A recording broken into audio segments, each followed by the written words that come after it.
जगह बीजेपी ने जो गड्ढा खोदा था उसी गड्ढे में गिर गए। उनका जो नेगेटिव नैरेटिव था, जो नकारात्मक राजनीति थी, वो आज नकारात्मक राजनीति को कोई स्वीकार नहीं कर रहा।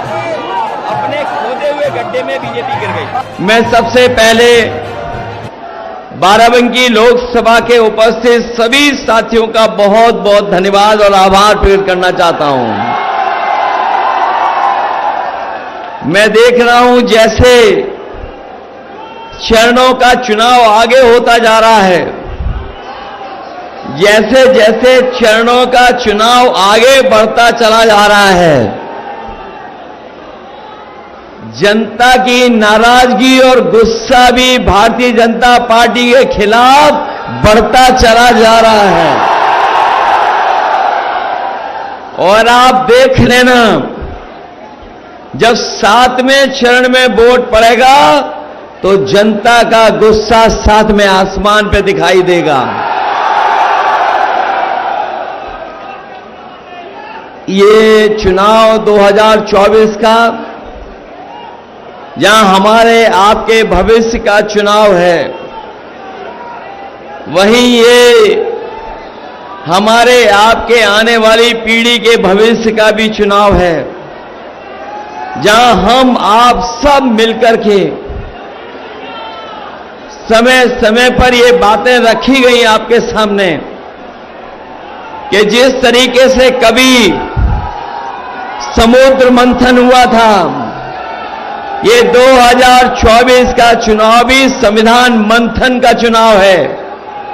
एक तरफ वो लोग हैं जो संविधान को बदलना चाहते हैं, और इधर इंडिया गठबंधन और समाजवादी पार्टी के और कांग्रेस के लोग हैं जो संविधान को बचाना चाहते हैं।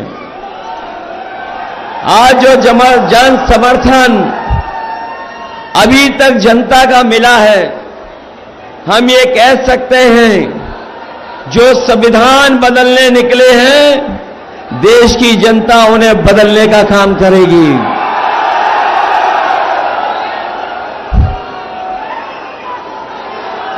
बाराबंकी का चुनाव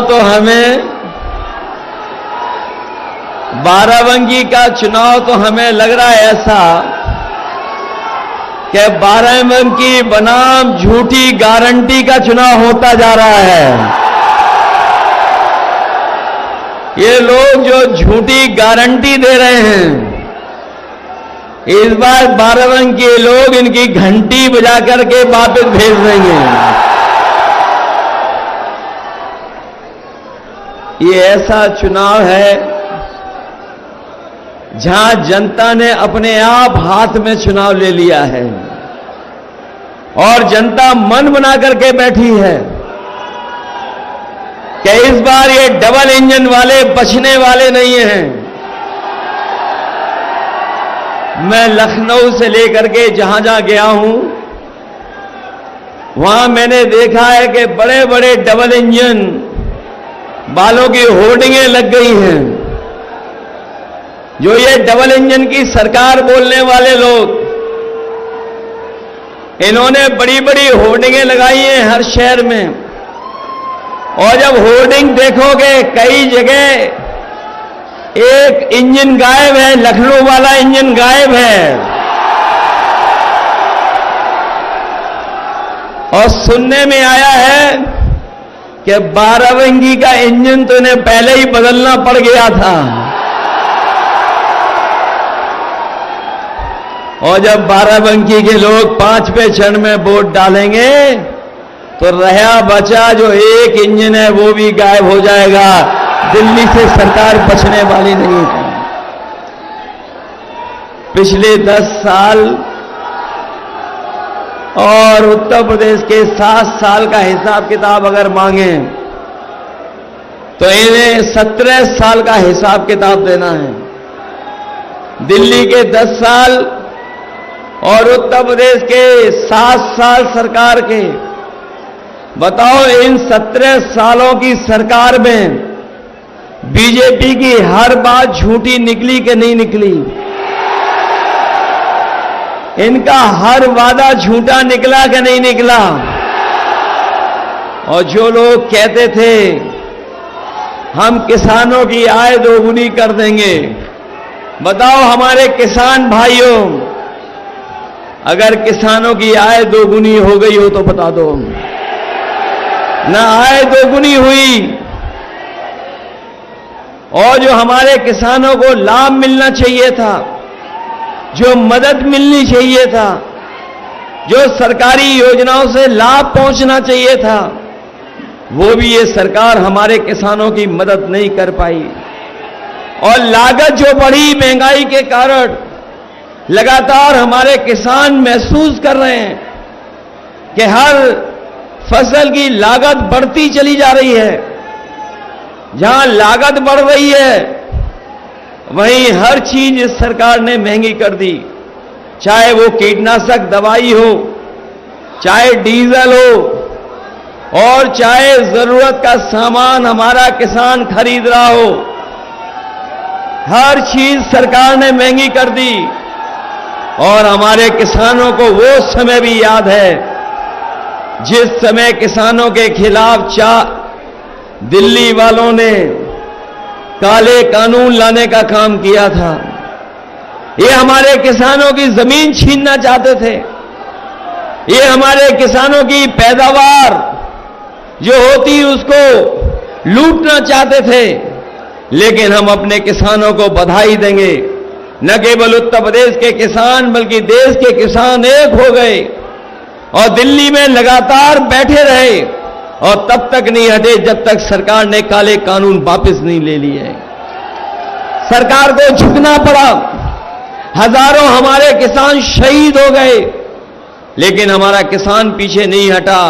किसान तभी पीछे हटा जब सरकार ने काले कानून वापस ले लिए। हम अपने किसानों को कहने आए हैं, ये भारतीय जनता पार्टी के लोगों ने दिल्ली में सरकार में रह करके बड़े बड़े उद्योगपति, बड़े बड़े लोगों के कर्जे माफ किए हैं, और कोई छोटा मोटा कर्जा माफ नहीं किया है। अगर सभी बैंकों का कर्जा जो माफ हुआ है उसका हिसाब किताब लगा लें तो 16 लाख करोड़ कर्ज माफ किया है। बड़े बड़े उद्योगपतियों का 16 लाख करोड़ माफ कर दिया। और जिस समय 16 लाख करोड़ रुपए माफ किए जा रहे थे, उस समय बीजेपी के सरकार के लोगों ने नियम बनाया कि जिनके भी बैंकों में जो पैसा उन्होंने लिया है और 5 करोड़ से ज्यादा का कर्ज लिया है, उन्हीं लोगों का कर्ज माफ होगा। हमारा किसान मायूस रह गया, क्योंकि हमारे किसानों का तो लाखों में कर्जा है, करोड़ों में कर्जा नहीं है। इसलिए हम अपने किसानों को भरोसा दिला के जा रहे हैं। इंडिया गठबंधन ने तय किया है, आने वाले समय में 4 जून के बाद इंडिया गठबंधन की सरकार बनेगी, हमारे किसानों का पूरा कर्ज माफ होगा। न केवल किसानों का कर्ज माफ होगा, बल्कि हमारे किसान लगातार अपनी पैदावार, अपनी फसल का मूल्य मांगते रहे हैं, कीमत मांगते रहे हैं। अपने किसानों को उनकी एमएसपी का भी कानूनी अधिकार दिलाने का काम इंडिया गठबंधन और समाजवादी पार्टी दिलाने का काम करेगी। जहां हमारा किसान बर्बाद कर दिया इस सरकार ने, वहीं हमारे नौजवानों के साथ भी बहुत धोखा किया है। ये जितने नौजवान हमारे सामने तख्ती लेकर के खड़े हैं, ये तमाम नौजवान जानते होंगे कि जब जब ये तैयारी करके गए, इन्होंने कोचिंग की, मेहनत की, परीक्षा दे करके आए, और जब परीक्षा अच्छी हो गई और घर वापस लौट करके आए तो उन्हें पता लगा पेपर लीक हो गया। ये नौजवान जो खड़े हैं, केवल एक पेपर लीक नहीं हुआ है, इस सरकार में 10 पेपर से ज्यादा पेपर लीक हुए हैं। सब पेपर लीक हो गए। और हाल ही में हमारे नौजवानों को याद होगा कि जब पुलिस भर्ती का इन्होंने फैसला लिया कि पुलिस भर्ती 2 दिन परीक्षा कराई जाएंगी, और सरकार ने भरोसा दिलाया कि इतनी सुरक्षा के इंतजाम हैं कि कहीं भी पेपर लीक नहीं होगा। हमारे नौजवानों ने तैयारी की, मेहनत कर करके गए, वहां पर पड़े रहे, ऐसे ही रुके, कहीं रुक पाए नहीं रुक पाए, स्टेशन से लेकर के अपनी गाड़ियों में सोते रहे, परीक्षा दे करके आए और जब घर लौट करके आए तो पता लगा पुलिस भर्ती का भी पेपर लीक हो गया। हमारे नौजवान जानते होंगे कि इस सरकार ने कोई परीक्षा नहीं करा पाई। पता नहीं ये सरकार कैसी है जो अपना लीकेज नहीं रोक पा रही है। हर पेपर लीक हो रहा है इनका। और याद रखना, मैंने कई मौकों पर वो गणित समझाया है कि अगर 60 लाख बच्चे जो परीक्षा रद्द की वजह से जिनका भविष्य अंधकार में चला गया, अगर 60 लाख बच्चे और उनके मां बाप को हम जोड़ दें तो एक परिवार से 3 लोग नाराज हैं। और अगर 60 लाख ऐसे नौजवान हैं जो परीक्षा नहीं दे पाए, जिनकी नौकरी इन्होंने छीन ली, तो पूरे उत्तर प्रदेश में अगर हम 60 लाख का गुणा 3 से कर दें तो 1 करोड़ 80 लाख होता है। और यही 1 करोड़ 80 लाख अगर हम भाग दे दें 80 लोकसभाओं से तो हर लोकसभा में 2,25,000 वोट कम होता है। बताओ, 1 करोड़ 80 लाख का अगर भाग दोगे 60 लाख से तो कितने हुए? 2,25,000। और जिस पार्टी से 2,25,000 एक लोकसभा में वोट कम होंगे तो बताओ उनकी हालत क्या होगी उस लोकसभा में। बताओ नौजवानों, इनका सफाया करने जा रहे हो कि नहीं जा रहे हो? इन्होंने केवल आपकी नौकरी के साथ खिलवाड़ नहीं की है।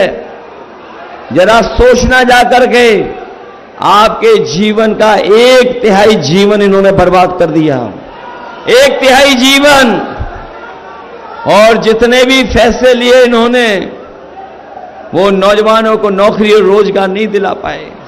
यही लखनऊ, जहां पर देश के प्रधानमंत्री और बड़े बड़े लोग आए थे और बड़े बड़े निवेश के सपने दिखाए गए थे, बड़े बड़े उद्योगपति आए और कहा कि निवेश के लिए वो तैयार हैं, लाखों करोड़ रुपया जमीन पर पहुंचेगा। बताओ हमारे बाराबंकी के लोगों, आपके बगल में राजधानी में प्रधानमंत्री, राष्ट्रपति सब आए थे और लाखों करोड़ का निवेश का सपना दिखा गए। अगर बाराबंकी में कोई निवेश हुआ हो तो बता दो हमें। और न निवेश किया, जो योजनाएं समाजवादी सरकार में चल भी रही थी उन तमाम योजनाओं को इन्होंने बर्बाद कर दिया। बताओ, एम्बुलेंस बर्बाद कर दी कि नहीं कर दी? और ये 100 नंबर वाली गाड़ी जो 112 कर दी, जब से सरकार ने 100 से 112 किया, जब से 100 से 112 नंबर बढ़ा दिया, हमारे खाकी वर्दी भाइयों को भी लगा कि उन्हें भी अपना रेट बढ़ा देना चाहिए। और अगर आज फोन करते होगे तो एक से वसूली नहीं करते, दोनों पक्षों से वसूली कर लेते हैं।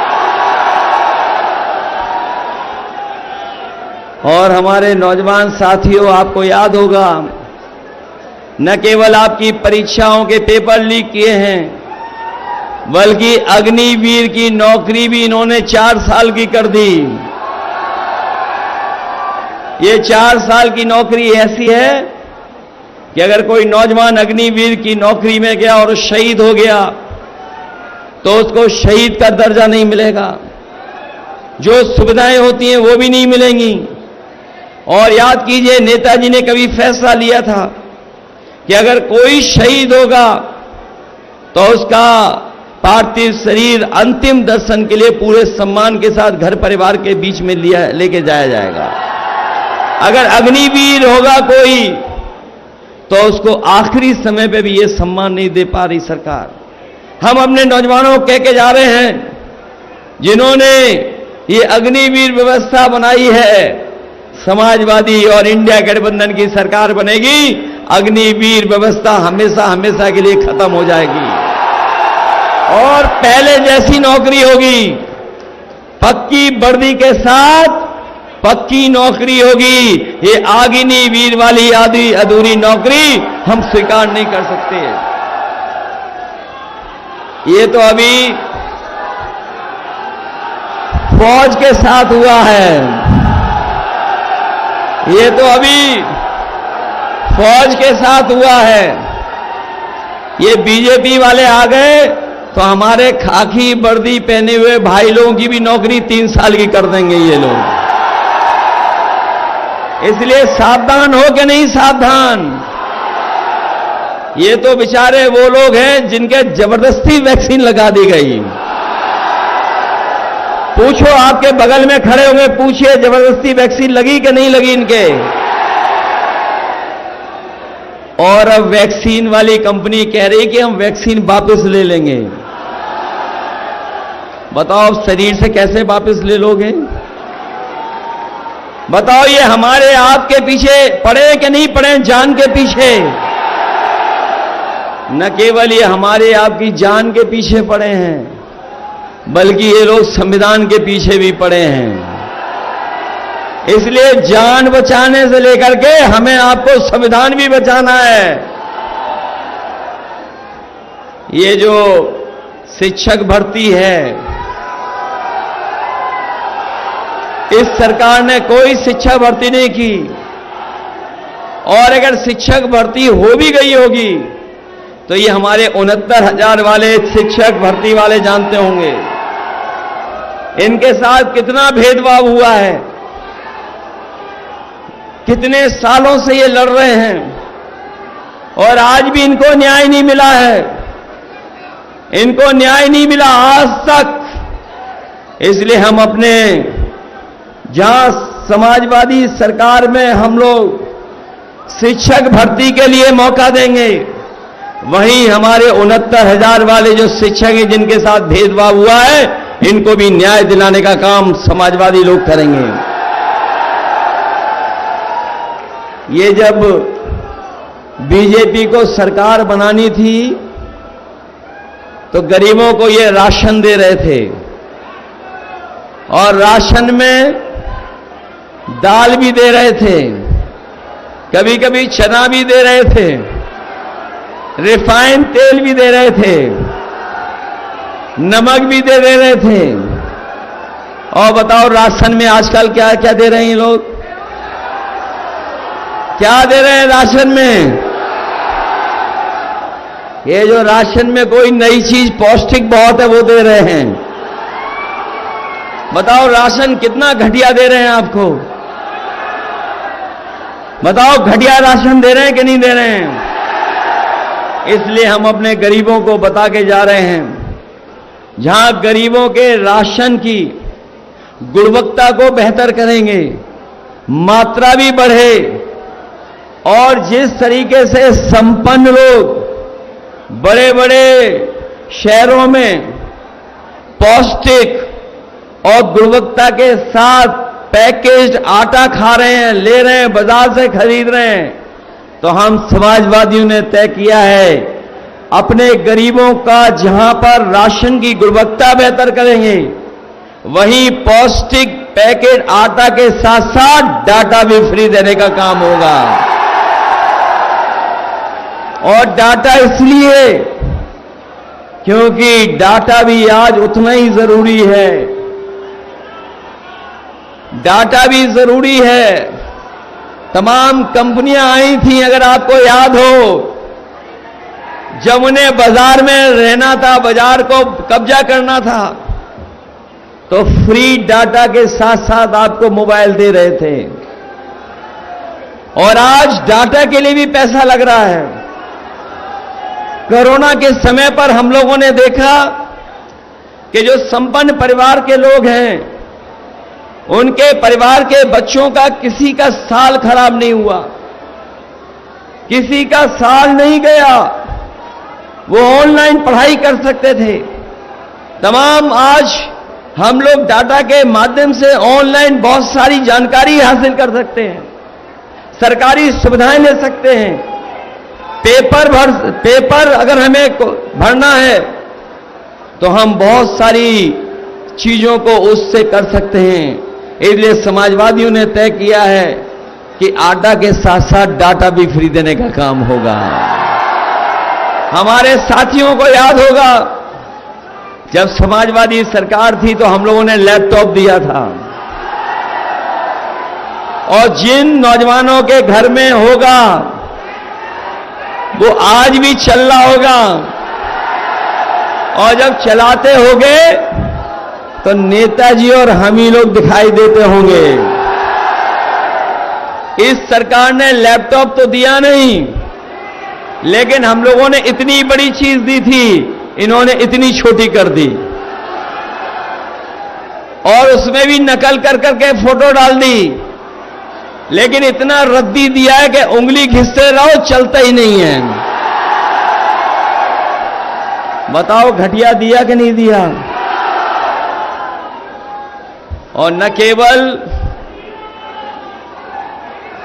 इन्होंने नकल कर करके घटिया दिया है, बल्कि हमारे किसान भाई जानते होंगे कि इन्होंने बोरी से भी चोरी कर ली। पहले बोरी से चोरी हुई 5 किलो की, और अभी बोरी से चोरी कितनी हो गई? 10 किलो की हो गई कि नहीं हो गई? और कभी कभी मैं सोचता हूं ये चोरी कहां से सीखी है। जिन लोगों ने बाजार में पार्ले जी का बिस्किट का पैकेट पहले लिया होगा वो जानते होंगे चोरी कहां से सीखी है। याद कीजिए, पार्ले जी का बिस्किट पहले इतना बड़ा आता था, और जैसे जैसे महंगाई बढ़ी और मुनाफा उन्होंने कमाया, तो बताओ पैकेट कितना हो गया? छोटा हो गया कि नहीं हो गया?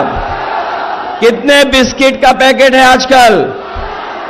ये बीजेपी वाले आ गए तो एक बिस्किट वाला पैकेट आपको मिलेगा। और हमारे किसान जानते होंगे, जब बोरी से चोरी हुई वहीं इन्होंने जबरदस्ती बताओ नैनो यूरिया खरीदवा दिया कि नहीं खरीदवा दिया? नैनो यूरिया खरीदवाया कि नहीं? और सुनने में तो आ रहा है कि जिस तरीके से बीजेपी की सरकार में जो उद्योगपति भागे, उसी तरीके से नैनो यूरिया जो खाद मिली आपको, वो साइंटिस्ट भी भाग गया भारत छोड़ करके। इसलिए सावधान रहोगे बीजेपी से कि नहीं रहोगे? मैं जब यहां आया तो मैंने देखा बहुत सारे नौजवान मोटरसाइकिल से आए हैं। बताओ नौजवानों, 5 साल पहले मोटरसाइकिल की कीमत क्या थी? 10 साल पहले क्या थी? और आज मोटरसाइकिल कितने की मिल रही है? और डीजल पेट्रोल कितना हो गया महंगा? 10 साल पहले जो आप दवाई लेते थे पैरासीटामोल 500 ग्राम की, उसमें बुखार ठीक हो जाता था। और आज बताओ डोलो कितने की है? डोलो गोली 650 में भी बुखार ठीक नहीं हो रहा।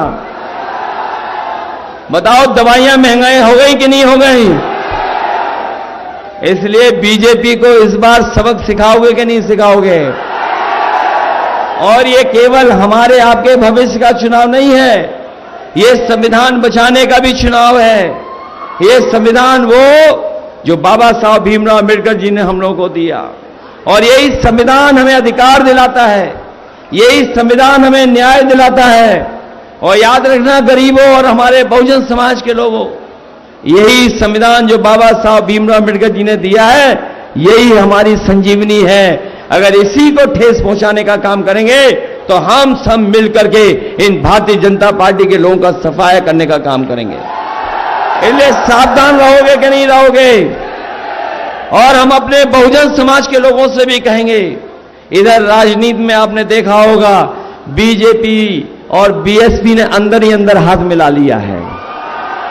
बताओ मिला लिया कि नहीं मिला लिया?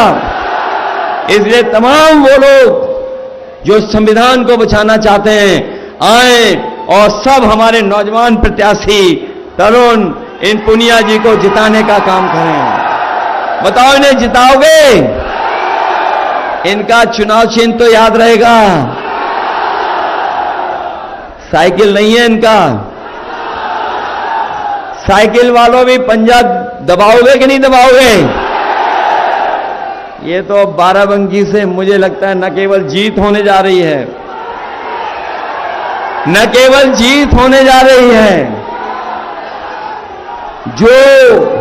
जो जानकारी मिल रही है वो बता रहे हैं कि रिकॉर्ड मतों से जीतने जा रहे हैं।